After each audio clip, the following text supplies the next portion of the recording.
نحمده ونصلي على رسوله الكريم أما بعد فأعوذ بالله من الشيطان الرجيم بسم الله الرحمن الرحيم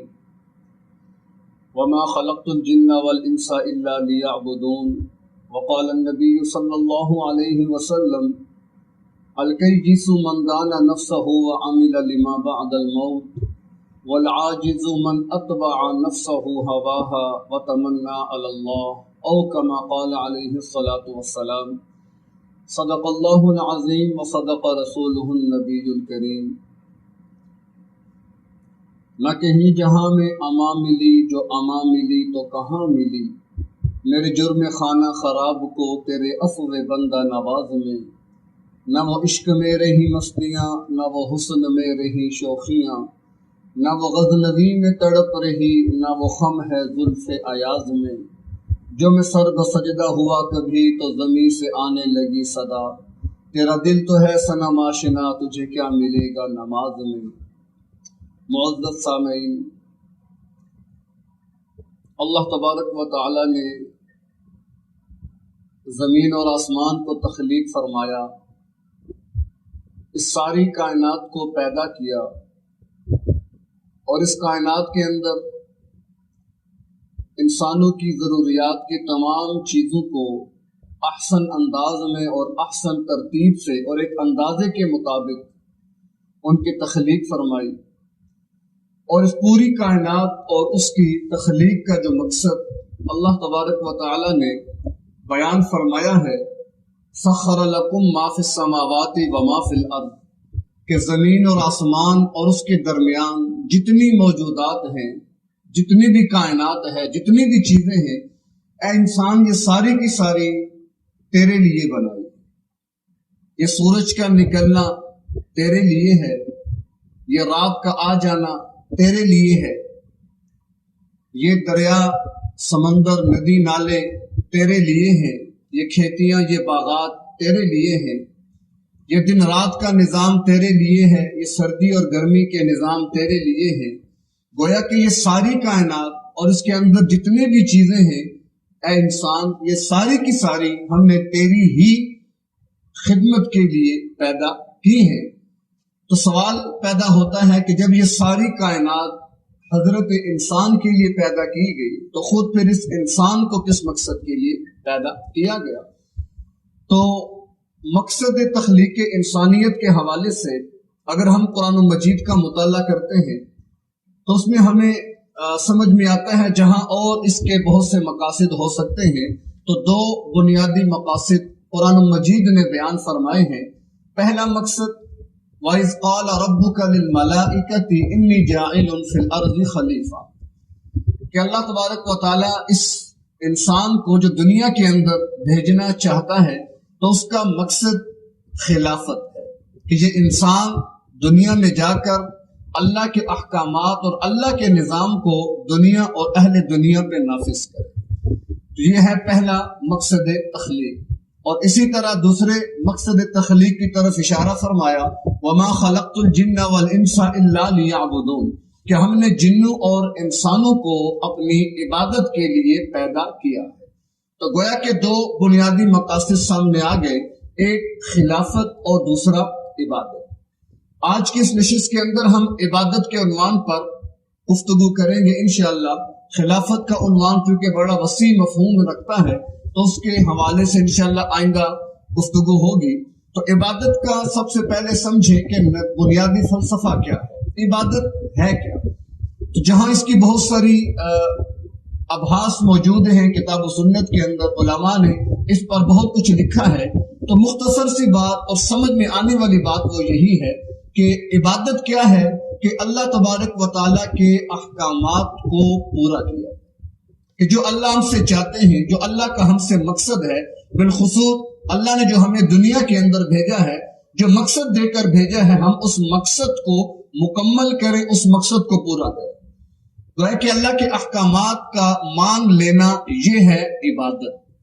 یہاں پر ایک سوال پھر پیدا ہوگا کہ اگر عبادت ہے اللہ کے احکامات کو بجا لانا، اللہ کے احکامات کو پورا کرنا، تو پھر سوال یہ ہے کہ حکم یا امر کوئی بھی انسان اس وقت پورا کر سکتا ہے کہ جب حکم دینے والے کو وہ دیکھ رہا ہو یا حکم کو اس نے سن لیا ہو۔ مثال کے طور پر میں یہاں موجود ہوں، مجھے پانی چاہیے، میں نے کہا بھائی میرے لیے پانی لے کر آؤ، تو یا تو میرے پانی کے اشارے کو کسی نے دیکھا کہ میں پانی چاہتا ہوں، پانی مانگ رہا ہوں، وہ اٹھے گا، جا کر گلاس پانی کا لے آئے گا، یا دوسری صورت یہ ہے کہ سامنے تو نہیں ہے، میں نے یہاں سے آواز دی کہ فلاں وہ میرے لیے گلاس پانی کا لے آؤ، اس نے دیکھا نہیں لیکن میری آواز کو سن لیا، اس نے میرے حکم کو پورا کر لیا۔ تو یہ بات سمجھ میں آتی ہے کہ حکم کو پورا کرنے کے لیے حکم دینے والے کو یا تو دیکھنا ضروری ہے یا پھر اس کے حکم کو سننا ضروری ہے۔ یہی ایک فلسفہ تھا، شاید بنی اسرائیل کے اندر بھی اسی فلسفے نے ایک فکر کو جنم دیا کہ جس کی بنیاد پر انہوں نے کہا تھا کہ لن نؤمن، ہم اللہ پر ہرگز ایمان نہ لائیں گے حتی نر اللہ جہرا، یہاں تک کہ ہم اللہ کو دیکھ نہ لیں۔ انہوں نے مطالبہ کر دیا حضرت موسیٰ علیہ السلام سے کہ آپ تو رات لے کر آئے، آپ کہتے ہیں اللہ کا حکم ہے، اللہ کی کتاب ہے، ہمیں کیا پتا حکم اللہ کا ہے کہ نہیں، ہمیں کیا خبر، جب تک اللہ ہمیں خود نہیں بتا دیتا کہ یہ میری کتاب، یعنی ہم جب تک سن نہ لیں۔ اور پھر اس سے ایک قدم اور آگے بڑھایا کہ سننے میں بھی ہمیں غلطی ہو سکتی ہے، نہ جانے کون کہاں سے بول جائے، تو ہم جب تک دیکھیں گے نہیں، ہم اس وقت تک آپ کی بات نہیں مان سکتے۔ اسی چیز کو اقبال نے بھی اس کی منظر کشی کی کہ ہم سے پہلے تھا عجب تیری جہاں کا منظر، کہیں مسجود تے پتھر، کہیں معبود شجر، خوگرے پیکرے محسوس تھی انسان کی نظر، پوجتا پھر کوئی اندیکھے خدا کو کیوں کر۔ شکوہ کے اندر اقبال نے بھی یہی منظر کشی کی، بار کیا حکم دینے والے کو دیکھنا یا اس کے حکم کو سننا، تب جا کر حکم پورا کیا جا سکے گا۔ جب ہم نے اللہ کو دیکھا ہی نہیں، اللہ کا حکم سنا ہی نہیں، تو پھر ہم اللہ کا حکم کیسے پورا کریں گے اور پھر وہ عبادت کی شکل کیسے اختیار کر سکے گا؟ تو یہ اشکال پیدا ہوا، تو اللہ نے قرآن میں اس کا پہلے ہی جواب عطا فرما دیا، من یطیع الرسول فقد اطاع اللہ، یعنی تم نے مجھے نہیں دیکھا، تم نے مجھے نہیں سنا، لیکن اے میرے بندو میں تم کو نبی اور رسول ایسا دے رہا ہوں کہ جس نے مجھے دیکھا بھی ہے اور اس نے میرے احکامات کو سنا بھی ہے، تم اس کی اتباع اور پیروی کر لینا، گویا کہ تم نے میری اتباع اور پیروی کر لی۔ تو یہاں پر یہ بات سمجھ میں آ گئی کہ اگرچہ ہم نے اللہ کا حکم دینا یا اللہ کو دیکھا نہیں ہے، لیکن اللہ نے بطور نمائندہ جیسے گزشتہ امتوں میں نبی اور رسول بھیجے، تو ہمیں بھی ایک اپنے نبی آخر الزمان صلی اللہ علیہ وسلم عطا فرما دیے کہ جنہوں نے اللہ کو دیکھا اور سنا اور اللہ کے نمائندے بن کر آئے۔ تو ہمارا بھی اصول ہے کہ بعض دفعہ ایسا بھی ہوتا ہے کہ حکم دینے والے کو ہم دیکھ نہیں رہی ہوتے، سن بھی نہیں رہی ہوتے، لیکن اس کے باوجود جب اس کی طرف سے کوئی نمائندہ آ جائے کہ فلاں صاحب آپ سے پانی مانگ رہے ہیں، فلاں نے کہا ہے پانی لا کر دو، تو آپ فوراً اٹھیں گے اور اس کے اعتماد پر آپ پانی اس کو دیں گے۔ گویا کہ یہ طریقہ بن گیا اور یہ جواب سامنے آ گیا کہ امام الانبیاء صلی اللہ علیہ وسلم جو اللہ کے آخری نبی بن کر آئے، ان کی اتباع اور پیروی یہ گویا کہ اللہ کی عبادت ہے۔ کیوں؟ من یطیع الرسول فقد اطاع اللہ، کہ جس نے رسول کی اطاعت کی گویا اس نے اللہ کی اطاعت۔ تو بہرکیف یہ ایک بات تو سمجھ میں آ گئی کہ اللہ کے احکامات یعنی اللہ کی جو عبادت کا فریضہ ہے وہ کیسے ادا ہوگا؟ جب ہم امام الانبیاء صلی اللہ تعالی علیہ وسلم کی ذات اقدس کو اپنے سامنے رکھیں گے۔ اور دوسری بات یہاں پر پھر ایک سوال پیدا ہوگا کہ امام الانبیاء صلی اللہ تعالی علیہ وسلم،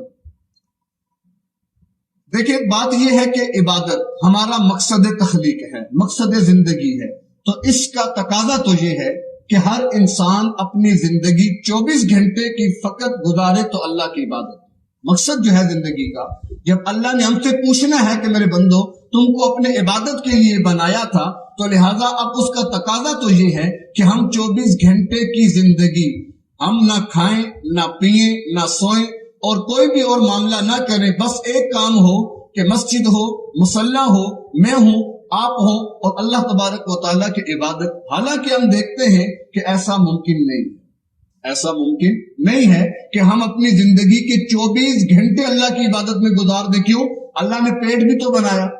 اللہ نے ہماری ضروریات بنا دی، اللہ نے ہمیں خاندان اور قبیلے دے دیے، ہمیں ذمہ دار بنا دیا، ٹیچر اپنے شاگردوں کا ذمہ دار بن گیا، والد اپنی اولاد کا ذمہ دار بن گیا، حاکم اپنی رعایا کا ذمہ دار بن گیا، ان کی ضروریات کو بھی تو پورا کرنا ہے، اور پھر سب سے بڑھ کر لنفسک علیک حقا، تیری نفس کا بھی تجھ پہ حق ہے، تو نے کھانا بھی ہے، تو نے پینا بھی ہے، تو نے کچھ سیر سپاٹا بھی کرنا ہے، کچھ گھومنا پھرنا بھی ہے۔ تو پھر یہ 24 گھنٹے کی زندگی جو کہ مقصد عبادت کو پورا کرنے کے لیے جس کا تقاضا یہ تھا کہ ہم 24 گھنٹے اللہ کی عبادت میں لگے رہیں، یہ تو ان ضروریات کے ساتھ بڑا مشکل ہے، تو پھر یہ کیسے ممکن ہے؟ تو گویا کہ پھر تو ہم عبادت نہ کر کے دنیا سے گئے، مقصد پورا نہ کیا تو آگے کامیابی کیسے ملے گی؟ تو یہ بھی ایک اشکال ذہن میں آیا۔ تو اللہ تبارک و تعالیٰ نے اس کا بھی جواب ہمیں کلام الہی کے اندر عطا فرما دیا کہ لَقَدْ كَانَ لَكُمْ فِي رَسُولِ اللَّهِ أُسْوَةٌ حَسَنَةٌ، کہ دیکھو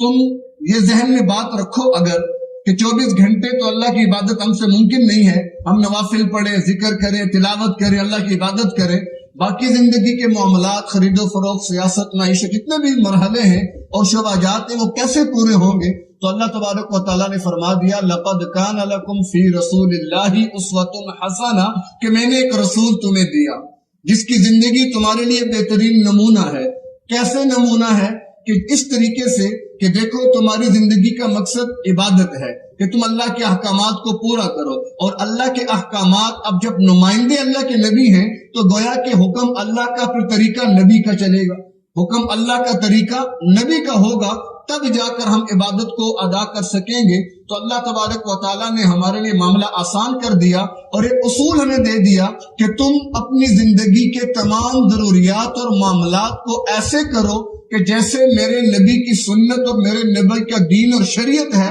تو گویا کہ تمہاری پوری زندگی عبادت کے اندر شمار ہو۔ تم نے کھانا ہے، سنت کے مطابق کھاؤ، تمہارا کھانا عبادت۔ تم نے پینا ہے، سنت کے مطابق پیو، تمہارا پینا عبادت۔ تم نے سونا ہے، سنت کے مطابق سو جاؤ، تمہارا سونا عبادت۔ تم نے تجارت کرنی ہے، سنت کے مطابق تجارت کرو، تمہارا تجارت کرنا عبادت۔ اگر تم نے شادی، خوشی، غمی، بیاہ، جتنے معاملات کرنے ہیں، اگرچہ اپنی خواہشات بھی شامل ہیں، لیکن جب وہ نبی کے طریقے اور سنت کے مطابق ہوں گے تو وہ عمل عبادت بن جائے گا۔ تو گویا کہ مختصر بات اور خلاصہ یہی ہے کہ اگر ہماری 24 گھنٹے کی زندگی اللہ کے نبی صلی اللہ علیہ وسلم کی سنت کے مطابق گزرنے لگ جائے، اس کے مطابق چلنے لگ جائے، تو آپ سمجھ لیں کہ آپ 24 گھنٹے عبادت کے اندر، آپ 24 گھنٹے اللہ کی عبادت، حتیٰ کہ آپ سو گئے،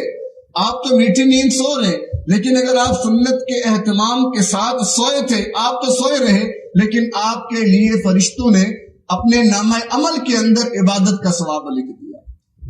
تو بات سمجھ میں آ گئی کہ میری اور آپ کی زندگی جو عبادت بنے گی وہ کیسے بنے گی؟ جب وہ ہماری عبادت سنت کے تابع ہو جائے گی، ہمارا ہر عمل، ہمارا ہر قول و فعل اللہ کے نبی صلی اللہ علیہ وسلم کی سنت مطہرہ کے مطابق ہو جائے گا، تو پھر ہی ہم اپنی پوری زندگی کو گویا کہ اپنے نامہ اعمال کے اندر بطور عبادت کے درج کروا سکتے ہیں۔ تو اس لیے ہمیں چاہیے کہ ہم اپنی پوری زندگی اور زندگی کے تمام شب و روز اللہ کے نبی صلی اللہ تعالی علیہ وسلم کی مبارک سنت اور مبارک طریقے کے مطابق گزارے، کیونکہ ویسے بھی ہم نے جب لا الہ الا اللہ کہا تو یہ نظریہ حیات ہے، اور محمد رسول اللہ کہا تو یہ طریقہ حیات ہے۔ نظریہ بھی اللہ کے نبی نے پہنچایا، طریقہ بھی اللہ کے نبی کا چلے گا، تب جا کر یہ دین عبادت بنے گا، عمل عبادت بنے گا، زندگی مقصد عبادت کو پورا کرے گی۔ اور ظاہر ہے اس کے لیے کرنا کیا ہے کہ ہم نے یہ سیکھنا ہے کہ اللہ کے نبی کی زندگی کیا تھی، اس کا مطالعہ کرنا ہے۔ اللہ کے نبی سوتے کیسے تھے، جاگتے کیسے تھے، سوتے پیتے کیسے ہیں، کھاتے کیسے تھے، چلتے پھرتے کیسے تھے، اگر وہ بطور والد کے ہیں تو ان کا طرز زندگی کیا تھا، اگر وہ شوہر کی صورت میں ہیں تو ان کے اصول و ضابطے کیا تھے، اگر وہ لشکر کے سپہ سالار بن کر میدان جہاد میں نکلتے تھے اس وقت ان کی سنت اور طریقے کیا تھے، حتیٰ کہ آپ صلی اللہ علیہ وسلم کی انفرادی زندگی اور آپ کی اجتماعی زندگی الحمدللہ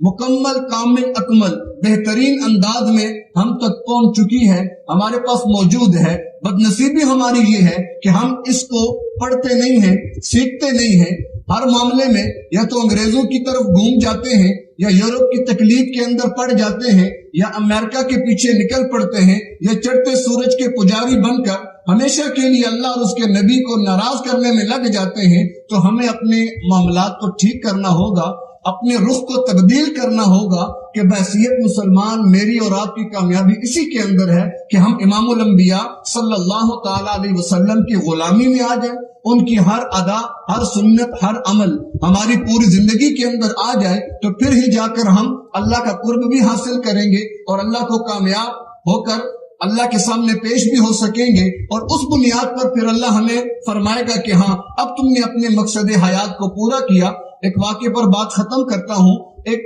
آدمی نے سنا کسی اللہ والے کے بارے میں، بڑے بزرگ ہیں، بڑے نیک ہیں، رخت سفر باندھا ان کے پاس چلا گیا، کچھ مدت ان کے پاس رہا اور اس کے بعد اس نے اپنا بستر گول کرنا شروع کیا تو اچانک ان کی نظر پڑ گئی۔ کہا بھائی خیریت تو ہے، کچھ دن تو پہلے آئے، واپس جا رہے ہو؟ تو وہ کہنے لگا میں نے تو آپ کا بڑا نام سنا تھا، لیکن اتنا عرصہ میں یہاں پر رہا، میں نے آپ کی کوئی کرامت نہیں دیکھی، میں نے آپ کی کوئی کرامت نہیں دیکھی۔ تو میں نے کہا یہ کیسے ولی ہیں کہ جن کی کرامت، بارکہ ایک مستقل موضوع ہے، انشاءاللہ اس پر بات ہوگی کہ ولایت کیا ہے اور کرامت کی حقیقت کیا ہے۔ تو بارکہ میں نے کوئی کرامت نہیں دیکھی، لہذا میں تو واپس جا رہا ہوں۔ تو انہوں نے صرف ایک سوال اس کے سامنے رکھا کہ مجھے بتاؤ میری زندگی کا کوئی ایک عمل ایسا کہ جو تم نے دیکھا ہو کہ سنت کے خلاف ہے۔ تو اس نے تھوڑا غور کیا اور کہنے لگا کہ ہاں میں نے جتنا عرصہ یہاں رہا آپ کا کوئی بھی عمل خلاف سنت نہیں دیکھا۔ تو انہوں نے فرمایا کہ مجھے بتاؤ اس سے بڑھ کے اور کرامت کیا ہو سکتی ہے کہ میری پوری زندگی امام الانبیاء صلی اللہ علیہ وسلم کی سنت کے سانچے میں ڈھلی ہوئی ہے، جس کی بنیاد پر اللہ نے یہ مقام عطا فرما دیے۔ تو ہم اللہ تبارک و تعالیٰ سے دعا گو ہیں کہ اللہ ہمیں بھی اپنا مقصد حیات، مقصد تخلیق، زندگی کے مقاصد کو سمجھنے کی اللہ ہمیں توفیق عطا فرمائے، اور پھر اس کو سمجھ کر اس کے مطابق اپنی پوری زندگی گزارنے کی توفیق نصیب فرمائے۔ وآخر دعوانا ان الحمد للہ رب العالمین۔